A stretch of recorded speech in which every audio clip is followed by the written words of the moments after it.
Hay un fenómeno extrañísimo que ocurre por ahí del kilómetro 30 en un maratón, o bueno, a mitad de una montaña súper técnica y empinada. Uf, el famoso muro. Exacto. Hasta ese punto, la experiencia suele ser de puro sufrimiento físico. O sea, el ácido láctico inundando el sistema, los cuádriceps que te arden, los pulmones exigiendo una tregua a gritos. Es una locura. Sí, se percibe como una batalla campal, casi violenta, digamos, del cuerpo contra los elementos, contra la gravedad misma. Es una dinámica de resistencia pura.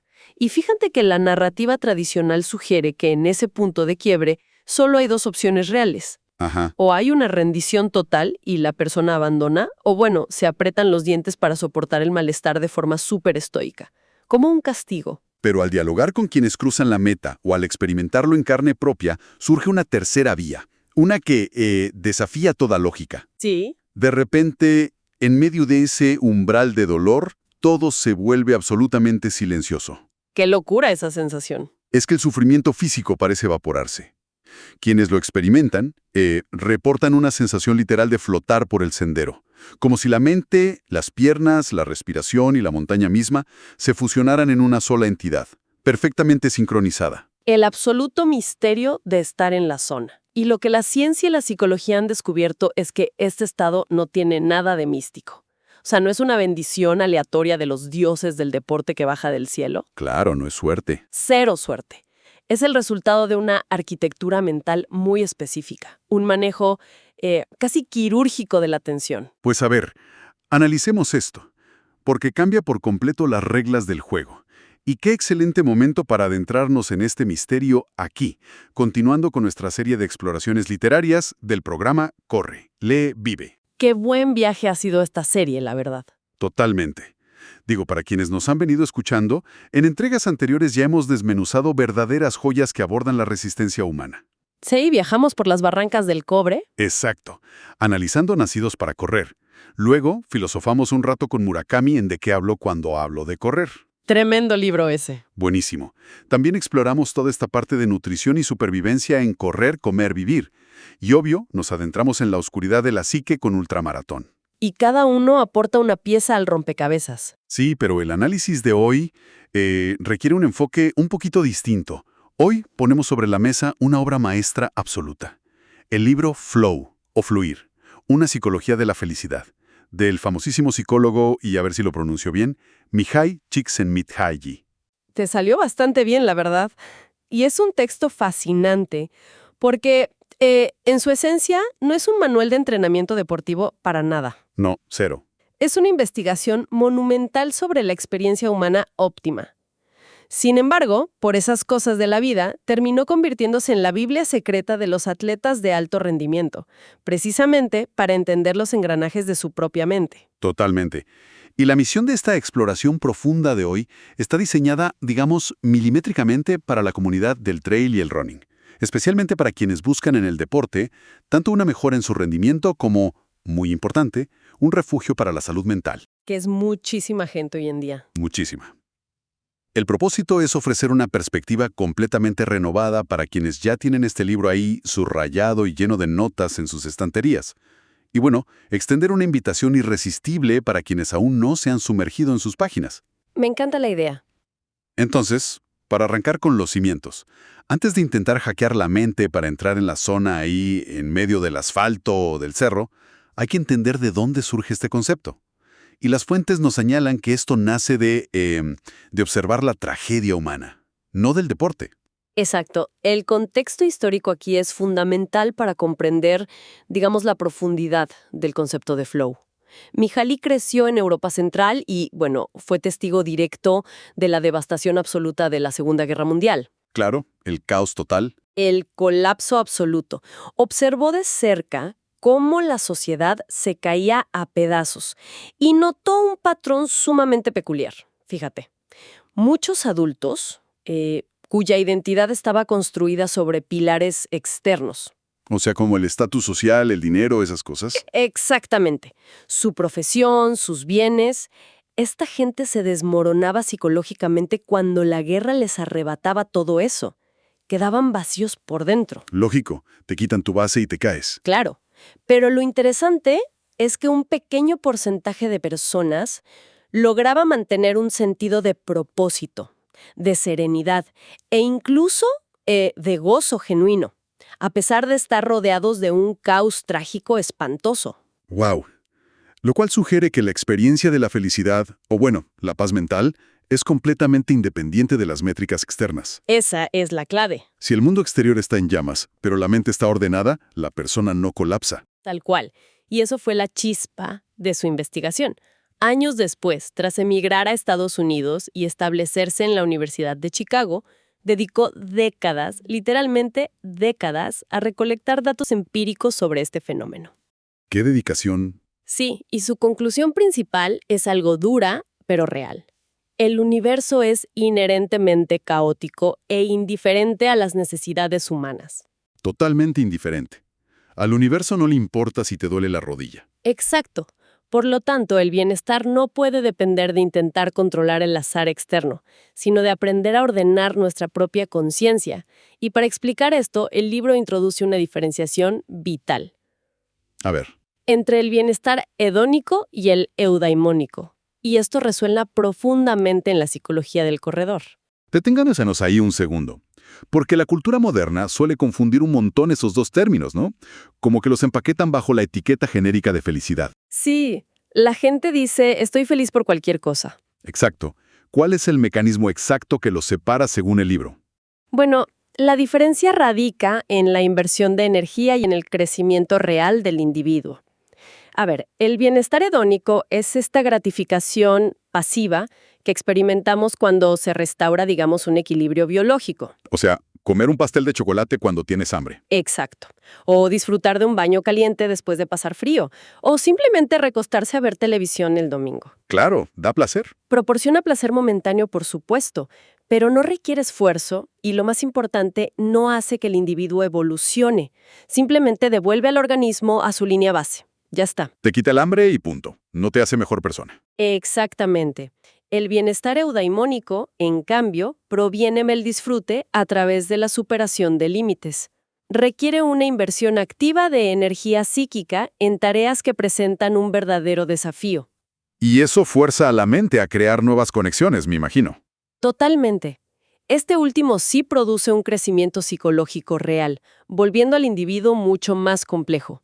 Y aquí es donde las fuentes introducen este concepto de la entropía psíquica, que si llevamos esto a la experiencia de correr, yo siento que la entropía psíquica es el estado natural del corredor promedio en un mal día. Uf, sí, el famoso mal día. Es como, imagínate intentar avanzar por una ruta de trail justo después de una tormenta severa.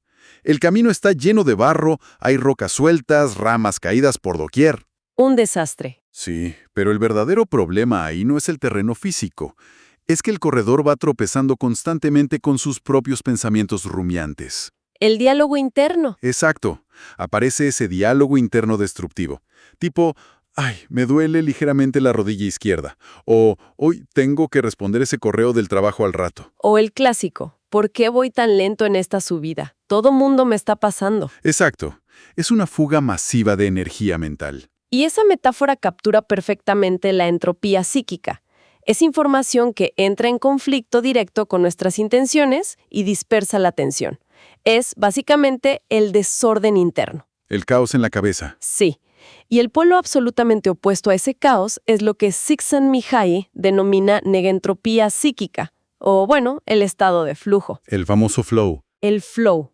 Es el momento en el que toda la energía mental se alinea sin ningún tipo de fricción hacia un único objetivo. Pero, a nivel neurológico, ¿qué está ocurriendo realmente? Cuando la mente pasa de ese barro mental, de ese caos, a ese flujo ininterrumpido. Es fascinante. Porque el texto describe la experiencia de los alpinistas extremos, o del corredor de vallas olímpico Edwin Moses.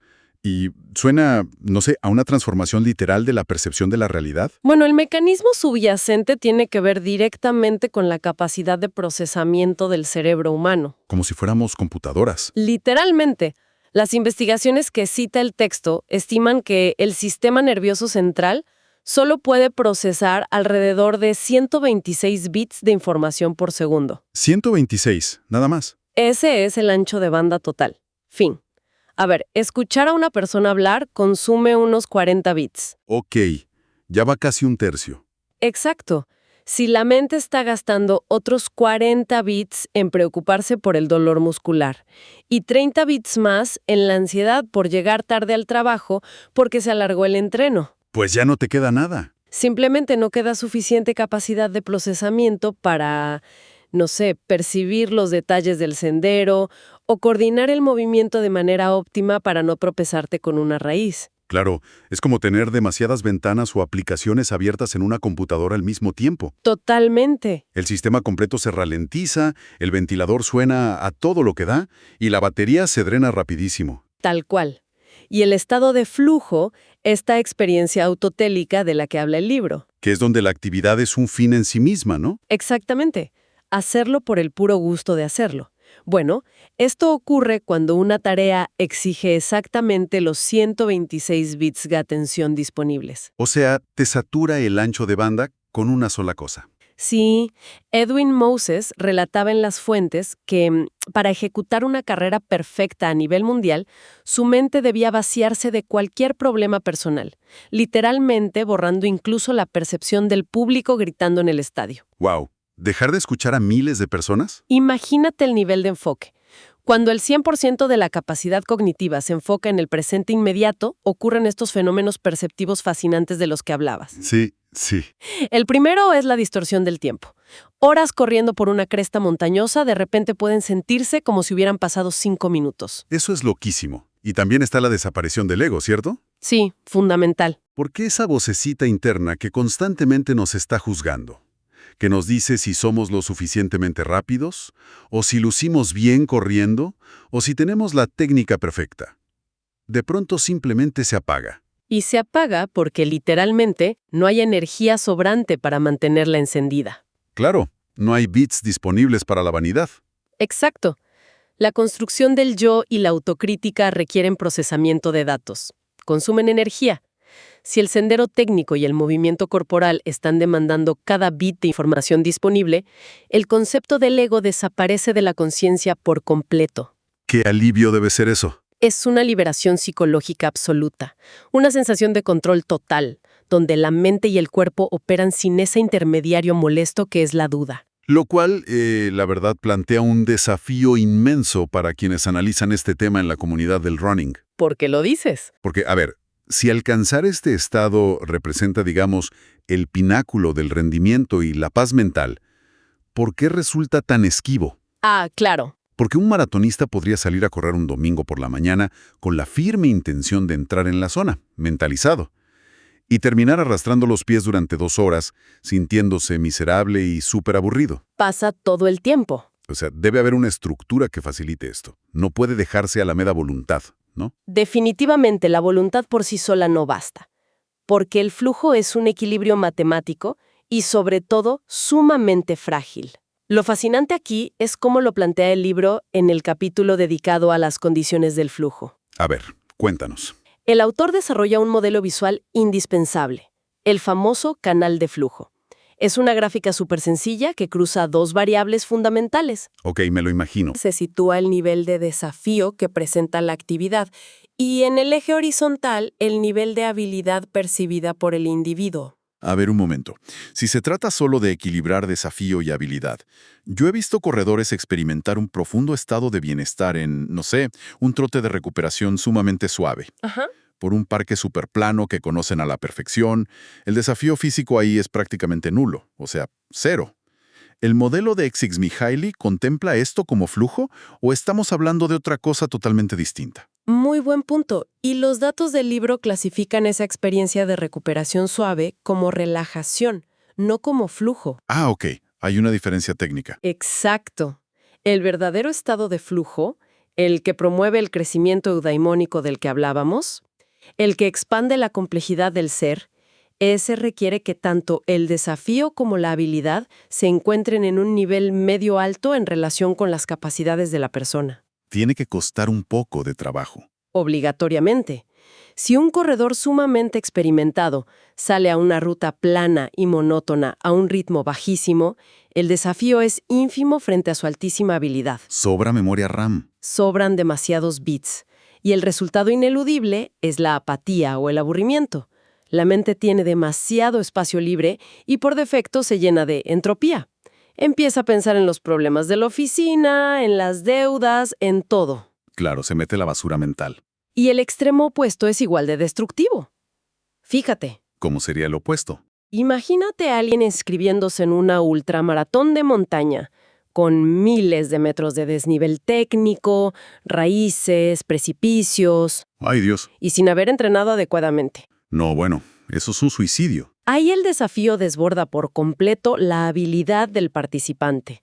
Ahí no hay fluidez, hay pánico absoluto. Claro. Hay secreción masiva de cortisol y un instinto primitivo de supervivencia que no tiene nada de placentero. Cero zen, esa experiencia. Entonces, el canal de flujo es esa delgada franja diagonal donde el reto te exige el máximo esfuerzo, pero al mismo tiempo existe esta certeza interna de poseer las herramientas para resolverlo. Esa es exactamente la zona de tensión óptima. Ok. Sin embargo, encontrar ese equilibrio geométrico no garantiza la entrada automática al estado de flujo, porque el entorno moderno ha introducido factores que lamentablemente fracturan la inmersión de manera instantánea. Lo que nos lleva directo a los rompeflujos, que es un tema que me fascina. Uy, sí. Porque basándonos en el texto y observando la cultura actual del deporte, hay comportamientos que parece que estuvieran diseñados específicamente para sabotearnos la conciencia. Totalmente. Pensemos simplemente en la multitarea tecnológica. O sea, hay quienes corren revisando el reloj inteligente, de verdad, cada 100 metros, para evaluar su frecuencia cardíaca al milímetro. Sí, la obsesión por el dato. O peor, llevan el teléfono en la mano respondiendo mensajes de texto o correos en medio de una subida mortal. Retomando la regla de los 126 bits, esto es un secuestro cognitivo. Es un sabotaje atencional en toda regla. Cada mirada al dispositivo, cada notificación de WhatsApp procesada, fragmenta por completo la energía psíquica. Te saca de la zona. Te saca de inmediato. El flujo requiere continuidad. Si el cerebro debe interrumpir el cálculo de la propiocepción, el ritmo respiratorio y encima la lectura del terreno para decodificar un mensaje de texto, bueno, el estado de inmersión colapsa inmediatamente y hay que volver a empezar desde cero. ¡Qué locura! Y hay otro factor, quizá un poco más insidioso, que amerita un análisis súper profundo. A ver. Me refiero a toda esta hipercuantificación y la necesidad de validación social en plataformas deportivas. A las redes sociales del deporte. Exacto. En la comunidad actual, a menudo la gente corre no por el acto de correr en sí, sino para publicar la métrica en la aplicación, obtener una medalla digital o demostrar que traen un ritmo específico ante todos sus seguidores. Es una realidad muy presente hoy. Se pierde por completo la esencia autotélica de la que habla el libro. O sea, el hacerlo por el gusto de la actividad.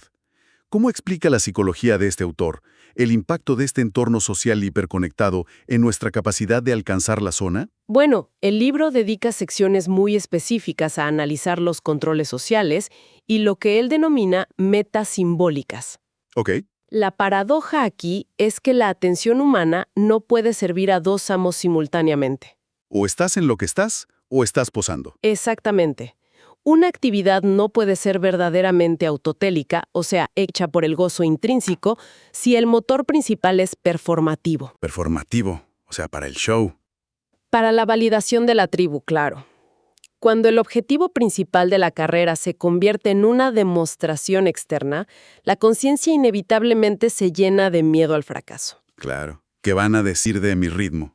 Temor al ridículo, ansiedad por no cumplir con esa expectativa que proyectamos en Internet. O sea, el ego regresa con una fuerza arrolladora. Y consume toda tu capacidad de procesamiento. De manera implacable, la energía psíquica choca de frente contra esa autoconciencia rígida. El corredor literalmente deja de sentir la textura del terreno bajo sus pies porque está enfocado en cómo se verá la grafiquita de ritmo en su teléfono al terminar. Qué triste, la verdad. ¿Lo es? Por el contrario, fíjate, los desencadenantes ambientales que mejor facilitan el flujo son aquellos que exigen concentración absoluta. Sí, pero ofrecen libertad de escrutinio. ¿A qué te refieres con libertad de escrutinio? A que nadie te está juzgando. Por ejemplo, adentrarse en un bosque denso o en un sendero técnico de montaña suele ser 1000 veces más efectivo. Porque la naturaleza es un entorno libre de juicios. Al cerro no le importan tus likes. Exacto. El cerro demanda estar presente para no caerte, pero no evalúa el estatus social de quien lo transita. Eso es hermoso. Entendiendo entonces estos mecanismos de la atención, la famosa limitación de los 126 bits y las trampas de este ego performativo, la pregunta central para quienes nos escuchan y que buscan aplicar este conocimiento es: ¿cómo se diseña un entrenamiento que sea verdaderamente flow-friendly? Esa es la pregunta del millón. Porque, a ver, sentarse a esperar pasivamente que las condiciones se alineen y los astros nos bendigan por arte de magia parece una estrategia destinada al fracaso total. Y lo es. El texto es súper categórico en ese aspecto. El flujo se cultiva deliberadamente. No es un accidente. ¿Cómo se hace? Los atletas que logran acceder a la zona con regularidad aplican dos principios estructurales, digamos, innegociables descritos en la obra. Ok, saca la libreta. Número 1, la formulación de metas claras. Y número 2, la obtención de retroalimentación o feedback inmediato. A ver, y es crucial aterrizar eso a la práctica real del running. Porque una meta clara en este contexto no significa planear la clasificación a una carrera importantísima que es dentro de 2 años. No, para nada. Porque esa es una meta macro que sinceramente solo genera ansiedad futura. Exacto. La meta clara debe estar anclada en el presente inmediato, en el micro momento de la actividad. Un entrenamiento diseñado para facilitar el flujo requiere darle a la mente un ancla atencional constante. Como un huesito para que el perro lo muerda y se distraiga. Jaja, un poco sí. En lugar de salir simplemente a la calle a acumular kilómetros sufriendo, se debe estructurar la atención. Danos un ejemplo práctico. Por ejemplo, te dices a ti mismo: durante los próximos 3 kilómetros, mi único objetivo absoluto es mantener una cadencia exacta de 170 pasos por minuto. Ok, súper específico. O si estás en trail. En esta bajada técnica súper fea, el propósito es que cada pisada aterrice de manera completamente silenciosa, absorbiendo el impacto como un ninja. Me encanta. Se le asigna al cerebro una tarea pero tan específica y demandante, que, literalmente, no le quede espacio para procesar pensamientos entrópicos o basura mental. Esa es la magia. Y es ahí donde entra en juego el segundo elemento que mencionamos, el feedback inmediato. Ah, claro, la retroalimentación de la que habla el libro. Sí, al establecer la meta de una pisada silenciosa, el propio cuerpo y el entorno te proporcionan respuestas sin ambigüedades en tiempo real. O sea, si pisas fuerte, suena. Exacto. El sonido de la zapatilla contra la grava te indica instantáneamente si la estás regando o si estás logrando el objetivo. Claro. La sensación de tensión o relajación en los hombros confirma si tu postura es la correcta en ese preciso segundo. Y cuando el cerebro recibe esta confirmación constante de que sí, estamos cumpliendo esa micrometa, me imagino que inyecta una dosis de confianza brutal y la inversión se vuelve cada vez más profunda. Es un ciclo virtuoso. Entras en la zona y te mantienes ahí. Y fíjate que esa estructura explica perfectamente por qué modalidades como el trail running técnicos son, auténticos laboratorios de flujo. Totalmente de acuerdo. Porque el asfalto plano permite que la mente divague facilísimo, pero un terreno irregular, lleno de raíces gigantes, barro que te resbala, rocas sueltas, actúa como un desencadenante ambiental súper severo. Te ancla al presente, a la fuerza. A la fuerza, la meta a corto plazo se genera en automático, ¿no? Esquiva esa roca gigante, salta ese charco profundo, estabiliza el tobillo en esa raíz mojada. Sí, no hay tiempo para pensar en el jefe. Exacto. El terreno fuerza a la mente a gastar toda su capacidad de procesamiento, todos sus bits, en el ahora absoluto. Y paradójicamente, aunque los músculos terminan destrozados y exhaustos tras horas en la montaña, la mente emerge de ahí completamente renovada, limpia, digamos, de todas las preocupaciones cotidianas. Es como un reseteo mental, porque se ha experimentado un periodo prolongado de orden interno, libre de toda esa entropía. ¡Qué maravilla! Sin embargo, y aquí hay un punto clave para la audiencia, para que esta herramienta mental siga funcionando a lo largo del tiempo, sin perder su efectividad, el autor introduce un principio que a menudo se pasa por alto o se nos olvida.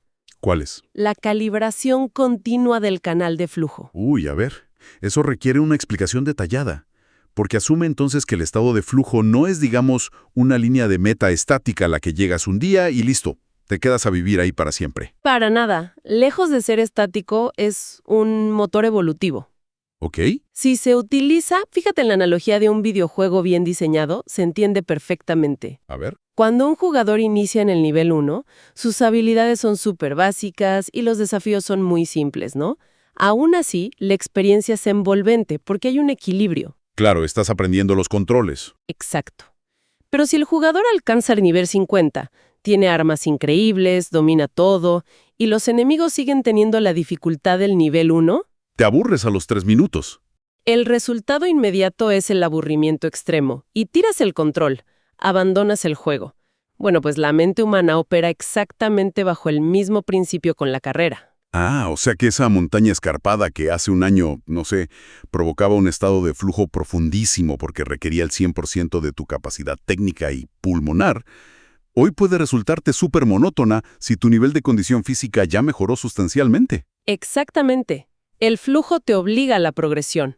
A medida que las capacidades cardiovasculares, musculares y, propioceptivas del atleta van mejorando, los desafíos que antes eran perfectos caen en la zona del aburrimiento en nuestra gráfica. Empieza a sobrar memoria RAM otra vez. Sí, para volver a experimentar esa fusión total entre la acción y la conciencia, la persona se ve obligada, por su propia mente, a buscar rutas ligeramente más complejas. O a meterle más desnivel. O intentar ese mismo trayecto, pero a un ritmo mucho más desafiante.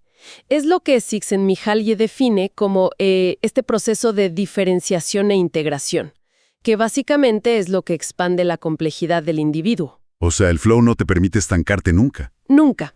Te empuja a crecer constantemente. ¡Qué brutalidad! Es una exigencia constante de evolución personal, pero lo bonito es que está impulsada no por la presión externa tóxica de ganar una medalla o tener likes, Exacto. sino por el simple deseo interno de volver a sentir esa magia, ese orden mental absoluto que te da la montaña. Y la verdad es que es una perspectiva que redefine por completo nuestra relación con el esfuerzo físico. Totalmente. Te cambia el chip de por qué sufres. Sí. Al sintetizar, digamos, todos estos conceptos de la inmersión profunda que tuvimos hoy, a mí me queda clarísimo que correr trasciende abismalmente la mera fisiología o el cardio. Va mucho más allá. No se trata de la acumulación mecánica y aburrida de kilómetros, ni de la exhibición de métricas en redes. Se revela más bien como una tecnología de la conciencia. Qué buena frase, tecnología de la conciencia. Sí, una herramienta deliberada para cultivar la negantropía en un mundo que es estructuralmente caótico e impredecible. Totalmente. Permite que una actividad que, seamos sinceros, está diseñada para generar dolor muscular y fatiga extrema, ¿Y mucho sudor? y mucho sudor, sí, se convierte irónicamente en la fuente principal de salud mental, claridad y, en los términos que usé el autor, auténtica felicidad eudaimónica. ¡Qué gran resumen! Y fíjate que al proyectar esta comprensión más allá de las fronteras del deporte, emerge una reflexión final que para mí desafía toda la estructura de nuestra vida diaria. A ver, suéltala. Si mediante la gestión de la atención, el establecimiento de metas claras y el equilibrio superfino del desafío, somos capaces de crear un estado de gozo inquebrantable en medio del barro, el frío horrible y el agotamiento físico en la ladera de una montaña perdida. Ajá. ¿No representa eso el plano arquitectónico exacto para transformar cómo enfrentamos la adversidad pura, las crisis laborales, los problemas familiares y el estrés de la vida moderna, una vez que la carrera termina y el calzado deportivo ya se quedó guardado en el closet? Wow. ¡Qué cierre!